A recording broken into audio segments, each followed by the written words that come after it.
지지선에 자리 준다는 거는 더 이상 그 지지선의 힘이 약해지고 있다는 걸 의미한다. 점점 위험해지는 자리네요. 그쵸. 지지선 자리 준다고 덥석 사면 안 되는 게 도대체 몇 번이나 주고 있는지 한번 우리는 고민을 해봐야 돼. 안녕하세요. 종합투자자 주덕입니다. 저번 시간에 이어서 바로 지지저항선 얘기하다가 뭔가 말았지? 네. 기억이 안 나시는 분들은 잠깐 복습 차원에서 프로게이머 김영훈과 함께하는 주린이 교실 복습하시고 다시 보시면 좋을 것 같아요. 자, 이렇게 지지저항선 우리는 저번 시간에 얘기한 내용 보면은 이렇게 거래량이 터진 캔들의 시가, 종가, 고가 이런 것들을 좀 의미 있게 봐야 된다. 그래서 이렇게 이런 시가, 종가, 이렇게 거래량 터진 이런 가격대들, 네. 이런 가격대들 보면은 확실히 이렇게 지지선을 역할을 좀 하는 게 있다. 여기서도 맞다가 떨어지고, 요 저항선까지 떨어지고. 이때도 맞다가 떨어졌지. 네. 이런 구간이 1차적으로 우리가 알고 있는 거래량 터진 캔들의 지지 저항선이 얼마나 의미가 있는가에 대해서 기술적인 분석을 우리는 처음에 배웠고, 그러면 자, 이 다음 진도 나가려고 했던 게 그거였어. 네. 과연 한번 지지선 저항선이 되면은 계속 지지선 저항선이 될 것인가에 대해서 얘기를 잠깐 했었잖아. 네. 근데 당연히 계속 그렇게 작용하진 않겠지. 한 번 지지선은 영원한 지지선? 계속 그것만 하면 돈 버는 거니까 말이 안 되는 거고, 여러 번 터치를 하면은 그 힘이 약해진다. 왜 그럴까? 그 원리에 대해서 이게 뭐 그냥 이렇게 외우세요 라고 하면 안 되잖아. 이 원리에 대해서 우리는 이해를 할 필요가 있는 거지. 여러 번 터치하면 왜 지지선이 약해지고, 저항선도 마찬가지야. 여기는 정말 못 뚫을 것 같아. 근데 계속 터치를 해. 거기에 있는 그 가격대에 있는 매물들을 다 사서? 그치. 그런 것도 있고. 네. 만약에 여기 이 저항선이 진짜 최고점이야. 만약에 이 이상은 진짜 못 갈 주식이라고 한다면, 그럼 여기에 만약에 물린 사람들이 많을 거 아니야. 근데 자꾸 한 번, 두 번, 세 번? 지금 봐봐. 여기서부터 보면은 여기가 만약에 저항선이잖아. 네. 여기서 친절하게 살려줘. 또 살려줘. 계속 이렇게 살려줘. 네. 왜 살려줄까? 여기 저항선인데 계속 살려주잖아. 지금 연속 3일 동안 살려줬잖아. 뭐 그냥 세력이 우리 불쌍한 개미들 물렸는데 좀 네. 살려줄까 해서 살려줄까? 왜죠? 그만큼 매물을 자꾸 살려주는 데는 이유가 있다. 왜냐면은 더 주가가 올라갈 확률이 높기 때문에 그 가격대까지 물려있는 개미들까지 다 살려주게 되는 게 있는 거야. 왜냐면은 더 갈 거기 때문에. 정말 이게 저항선이라면은 맞고 주가가 계속 떨어져야 정상이잖아. 그게 저항선의 우리가 개념인 거잖아. 네. 지지선이라면은 정말 제대로 된 지지선이라면은 터치하고 올라가야 되는 거잖아. 근데 이상하게 지지선도 계속 터치를 해. 그러니까 만약에 지지선이 일반적으로 이론이 뭐야? 매수하기 좋은 자리잖아. 기회잖아. 매수하기 좋은 자리는 곧 기회가 될 수 있단 말이야. 근데 그 좋은 기회를 계속 준다는 게 말이 될까? 말이 안 되네요. 그 좋은 기회를 여러분들 여기 지지선입니다. 좋은 네. 자리예요. 오늘도 살 수 있는 기회 주고 내일도 살 수 있는 기회 주고 네. 다음 주에도 주고. 그러진 않겠죠. 무슨 이게 자원봉사가 아니잖아. 네. 뭐 자선단체가 아니잖아. 이 주식시장이 얼마나 치열하게 경쟁이 일어나는 그런 시장인데, 계속 자리를 주는 거는 그건 더 이상 지지선이 아니다. 계속 자리를 주는 저항선도 결국에는 정말 제대로 된 저항선이 아니다. 더 이상 돌파를 하기 전에 매물을 소화하는 과정일 수 있다. 그래서 우리는 지지 저항선을 너무 단순하게 이론으로만 보면은 한계가 있는 거지. 실전으로 연결되는 데는 되게 한계가 있는 거야. 그래서 이게 과연 그 전에 지지선, 저항선 우리가 이제 설정하는 법은 배웠잖아. 근데 그거를 해석하는 방법에서 과연 여러 번 이렇게 시도를 하고 계속 여기서 뭔가 저항선이라면은 빠져줘야 되는데 안 빠져주고 주가가 버텨준다. 아니 여기서도 이게 저항선이잖아. 네.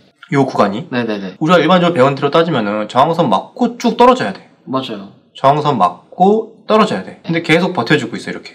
그리고 계속 저항선 터치해주고 다 살려주고 있어 물린 사람들. 그러다 보면은 여러분들 저항선의 그 힘이 점점 약해지다 보면은 다시 이렇게 거래량도 별로 없는데 요 구간에서 이미 물린 개인 투자자들 다 물량 받아 먹으면서 소화를 하고 적은 거래량으로 신고가를 이렇게 돌파를 해버리게 되는 거지. 분명히 의미 있는 저항대 가격대 구간인데 이 구간에서는 맞고 떨어져야 정상인데 안 떨어지고 버틴다. 터치를 계속 해주는 진짜. 거는 좋은 거네요. 그쵸. 계속 터치를 해주고 살려주는 기회를 주는데 문제는 여기서는 또 네. 떨어지는 것도 많이 안 떨어지지 않고 버텨주는 흐름이 나오네. 그런 것들까지 같이 봐야 돼요. 저항선도 이게 이런 흐름이 나와준다면은 모든 사람들이 보고 있는 저항선인데 이런 흐름이 나와주면은 조만간 돌파할 수도 있겠는데? 아니면은 뭔가 단순 저항선이 아니라 이거 매집을 하고 있나? 이런 식의 우리는 항상 의심을 하고 지지 저항선에 대한 이 개념을 이렇게 실전으로 연결을 시키는 게 중요한 거지.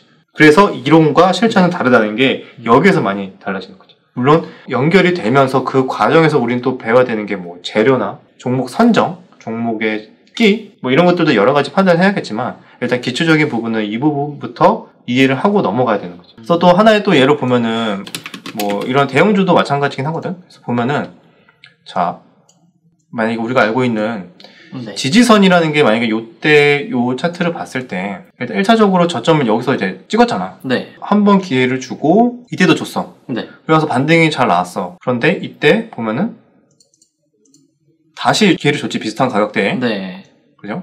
그리고 나서 또 반등이 나오는 것 같았는데 이때 또 줬어, 지지선을. 우리가 알고 있는 처음에 봤을 때 요 지지 라인이라는 게 있을 거 아니야? 네. 이게 우리가 봤듯이 뭐 분봉에서 정할 수도 있겠지만 뭐 일봉에서 이렇게 긴 기간으로도 마찬가지 그 개념이 적용이 되거든. 만약에 아까 얘기했듯이 지지선이라는 거는 기회라고도 볼 수 있는 거지. 매수 기회. 봐봐, 매수 기회를 지금 계속 주고 있지. 근데 이거는 또 그 아까 저항선을 계속 닿는 거는 좋은 거면은 이거는 반대로 안 좋은 거 아니에요? 맞아요? 지지선이 자리를 계속 준다. 그러면 많은 개인 투자자들이 실수가 나오는 게 이전에 여기서 반등이 잘 나왔던 걸 봤잖아. 이번에 줬을 때도 또 나왔잖아. 이번에 줬을 때도 또 나올 거라 생각을 하는 거야. 저 때도 한 번 나왔고, 2번 나왔고, 3번 나왔어. 이번에 또 안 나왔어. 여기는 확실한 자리다라고 생각할 그치? 것 같긴 해요, 저도.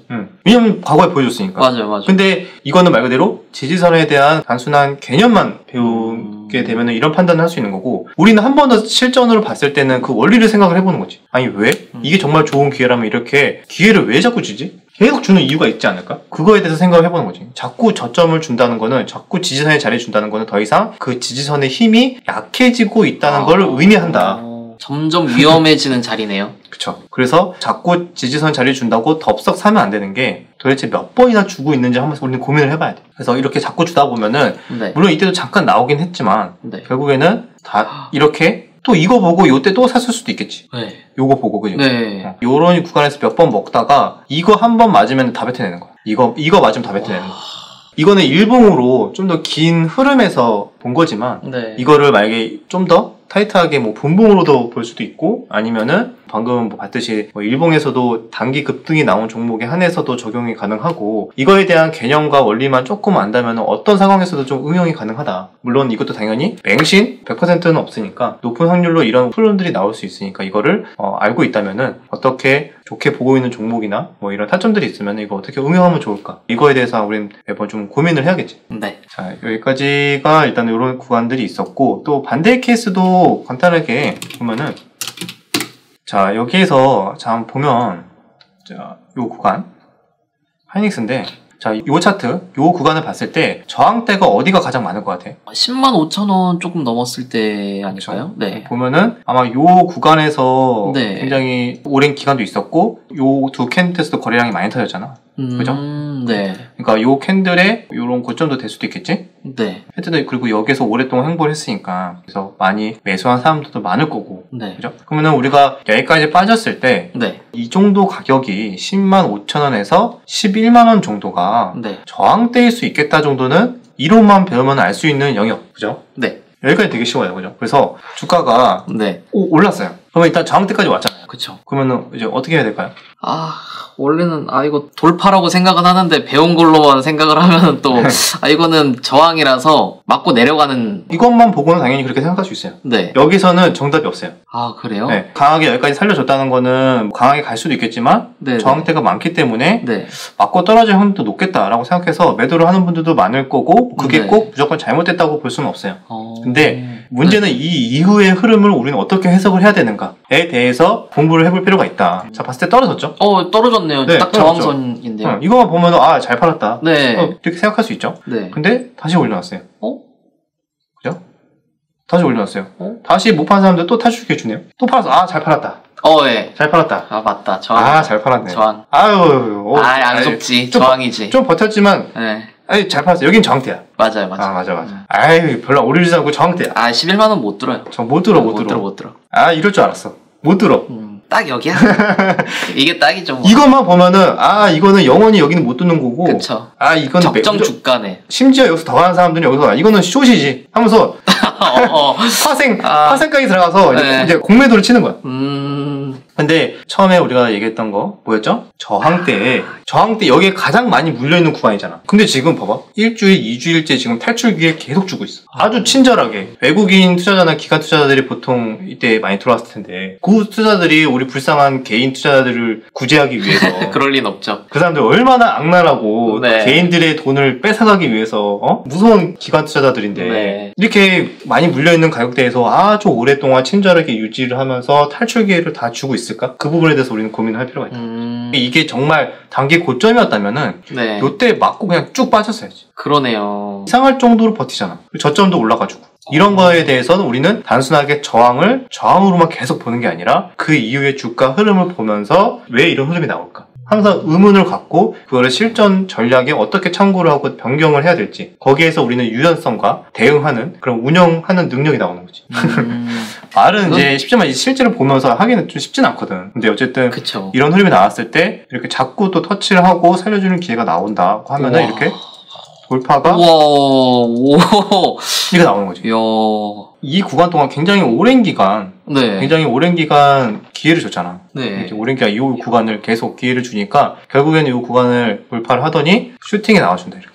이런 것까지 지지 저항선이 여러 번 터치가 되면은 그 힘이 약해지고 실전으로 어떻게 적용해야 되는가까지 간단하게 배웠습니다. 좀 기초라고 설명을 드린 건데 지지 저항선이 어떻게 보면 기초 중에 기초인데 그거를 단순하게 이론으로만 딱 설명하고 끝나는 게 아니라 이거를 실전으로 어떻게 하면은 도움이 될 수 있게 설명을 드릴 수 있을까에 대해서 이렇게 좀 설명을 했는데 어떠셨나요? 저 도움 되게 많이 됐어요. 지지 저항이라는 거는 솔직히 다들 네. 들어봤을 거예요. 저도 맞아. 그렇고 다 들어봤는데 와 이게 차트를 또 이렇게 보여주면서 여기가 계속 그 저항이 계속되면은 좀 돌파할 가능성이 생기고 이런 걸 좀 듣다 보니까 되게 도움 많이 되는 것 같아요. 큰 흐름을 보는 것도 중요하지만 이렇게 좀 단타나 트레이딩 하시는 분들은 또 분봉에서도 많이 본단 말이에요. 그러니까 분봉에서도 여러분들 같은 개념이 적용이 됩니다. 같은 원리예요? 비슷한 개념이고 항상 뭐 100% 그게 움직이는 건 아니지만 네. 여기 분명히 저항대인데 또는 내가 물렸던 자리인데 여러분들 그런 경험 많이 했을 거예요. 맞아요. 나름대로 샀어. 근데 물렸어. 탈출 기회를 줬어. 탈출하지. 네. 그럼 날아가지. 팔지 말걸 맨날 그렇죠. 그러니까 봐봐. 좀만 참을걸. 내가 나름대로 고점에 사서 물렸어. 그러니까 고점에 샀기 때문에 단기적으로 물렸겠지. 근데 네. 그게 정말 고점이었고 저항대였고 내가 정말 안 좋은 매물이었다면 그 자리를 탈출시켜주지 않고 쭉쭉쭉 빠지는 경우가 더 많아 확률상. 근데 그 자리를 친절하게 탈출 기회를 주고 심지어 탈출 기회 한 번 놓쳤어. 줬는데 또 와요? 근데 또 탈출 기회를 줘. 네. 내가 저번에 탈출하려다가 네. 놓쳐서 진짜 아쉬웠는데 내가 잠깐 한눈판 사이에 기회를 준 거야. 근데 다시 한 번만 주면 난 진짜 그때는 미련도 안 보고 탈출할게. 또는 탈출 기회를 줬는데 얘는 더 갈 것 같아. 괜히 욕심이 나는 거지. 그래서 홀딩 하려고 했는데 다시 쭉 빠지는 거야. 그러면 사람이 다시 한 번만 다시 한 번만 기회 주세요. 맞아요. 네. 이번에만 한 번만 기회 주면 진짜 다시는 뒤도 안 돌아보고 팔고 나갈게요 이러잖아. 근데 거기에서 이제 대부분 더 쭉 빠져서 크게 물린 경우도 있겠지만 가끔씩 진짜 기회를 주는 경우가 있어. 네. 그러면 진짜 감사합니다 하고 빠져나가잖아. 네, 그쵸. 그러면 급등.